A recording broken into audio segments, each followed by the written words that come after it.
आज मागवलं होतं मी एक पार्सल. तर ते पार्सल तर आलं होतं आणि पार्सल घ्यायची उत्सुकता तर लय असते मला.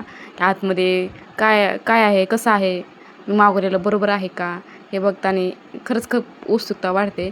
मग काय पार्सल खोलताना माझी जानू करत होती मध्ये लुडबुड. कारण तिला तर माझ्यापेक्षा जास्त उत्सुकता असते, की आतमध्ये काय निघेल मम्मा? आतमध्ये काय निघेल मम्मा? तर मी तिच्यासाठीच मागवलं होतं. लहान मुलींचं हेअर एक्सेसरीज मागवलं होतं. तर हेअर बँड्स, त्यात हेअर बीड्स, हेअर क्लिप्स आणि हे 2 वेण्यांना अडकवायचं होतं. खरंच क्वालिटी पण खूप छान होती.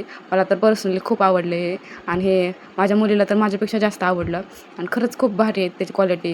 हे असे 10 पीस होते हेअर क्लिपचे, परत 30 बीड्स, परत ते हेअर बो 100 होते. तर खरंच खूप छान केलं. नंतर काय त्याचा मेकअप लगेच ती म्हटली, "मम्मा माझा मेकअप कर." मग काय तिचा मेकअप केला आणि तुम्हाला याची लिंक हवी असेल तर डिस्क्रिप्शन बॉक्समध्ये दिलेली आहे. भेटू पुढच्या व्लॉगमध्ये. तोपर्यंत बाय.